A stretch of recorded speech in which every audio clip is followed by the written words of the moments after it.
पढ़ लेते हैं। इसमें दिया गया है आधारभूत समानुपातिकता प्रमेय का प्रयोग करते हुए सिद्ध कीजिए कि एक त्रिभुज की एक भुजा के मध्य बिंदु से होकर दूसरी भुजा के समांतर खींची गई रेखा तीसरी भुजा को समद्विभाजित करती है। तो क्वेश्चन पढ़ने से यदि आपको समझ में नहीं आया है तो आइए चित्र के माध्यम से इसे समझ लेते हैं। इसमें लिखा है एक त्रिभुज की एक भुजा के मध्य बिंदु से होकर दूसरी भुजा के समांतर खींची गई रेखा तीसरी भुजा को समद्विभाजित करती है। तो यहाँ पर ये एक त्रिभुज है। तो इसमें कहा गया है एक त्रिभुज की एक भुजा के मध्य बिंदु से। तो माना त्रिभुज की एक भुजा AB है और इसका मध्य बिंदु D है। तो त्रिभुज की एक भुजा के मध्य बिंदु से यानी कि यहां से और से होकर दूसरी भुजा के समांतर यानी कि BC के समांतर एक रेखा खींचते हैं। तो ये रेखा की विशेषता ये है कि ये BC के समांतर है और AB के मध्य बिंदु से चलना प्रारंभ हुई है।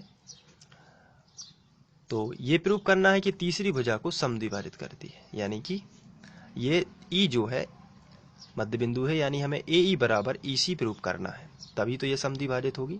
AC भुजा को दो टुकड़ों में कौन बांटेगा? E बिंदु। तो हो जाएगा क्या? AE बटे EC।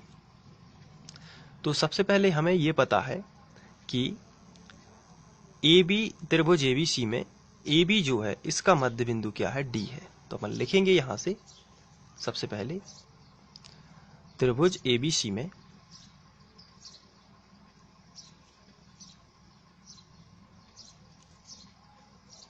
AB भुजा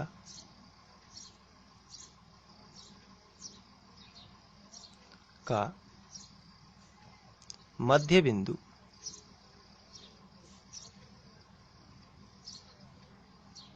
D है।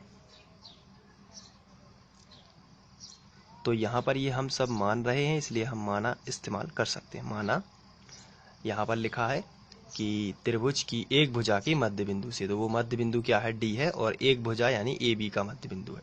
तो इसलिए हम मान लेते हैं कि माना त्रिभुज ABC में भुजा AB का मध्य बिंदु D है। तो जब ये मध्य बिंदु है तो इसका मतलब ये है कि जितनी भुजा ये होगी उतनी ही ये होगी, यानी AD बराबर DB। तो AD बराबर DB होगी। अब यहां पर अगर हम DB के गुणा में 1 कर दें तो भी DB ही माना जाएगा। तो इसको हम यहां पर बटे में ले आते हैं। तो AD बटे DB, तो बराबर में यहां पर 1 हम मान सकते हैं, क्योंकि अगर हम इसे रफ में समझें तो AD बराबर DB यहां पर लिखा था। AD बराबर DB, तो हम यहां पर गुणा में यदि 1 लिखते हैं तो इस DB में कोई भी फर्क नहीं पड़ेगा, क्योंकि DB एकम DB ही रहेगा। लेकिन यदि ये गुणा वाली संख्या बटे में ले आए तो AD ज्यों का त्यों, और ये DB जो है गुणा में है और गुणा वाली संख्या बटे में आ जाएगी, यानी DB नीचे आ जाएगी। तो बराबर में कुछ नहीं बचेगा, तो 1 ये माना जाता है। तो ये वाला 1 बच जाएगा। इसलिए इस DB को यदि हम नीचे ले जाते हैं तो बराबर में 1 माना जा सकता है, और इसे हम समीकरण 1 नाम दे देते हैं। अब चित्र में देखते हैं।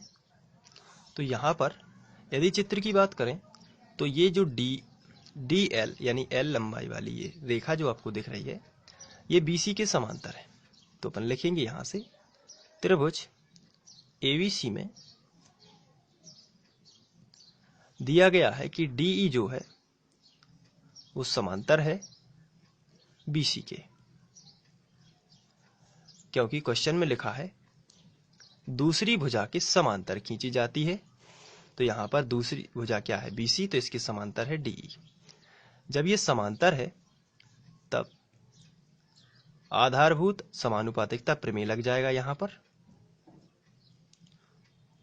आधारभूत समानुपातिकता प्रमेय से, और ये प्रमेय होता है AD बटे DB और AE बटे EC। तो हम यही लिख देते हैं AD बटे DB बराबर AE बटे EC। परंतु AD बटे DB का मान 1 है।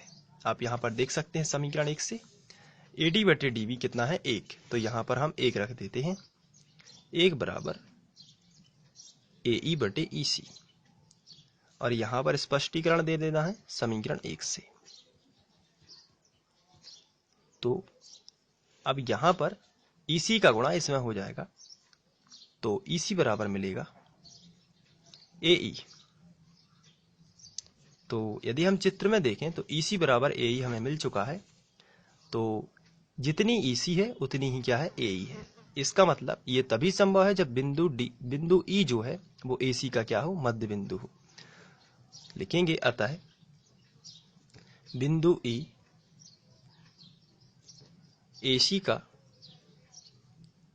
मध्य बिंदु है, और जब ये मध्य बिंदु है तो ये तीसरी भुजा को समद्विभाजित करता है। अतः खींची गई रेखा तीसरी भुजा को समद्विभाजित करती है।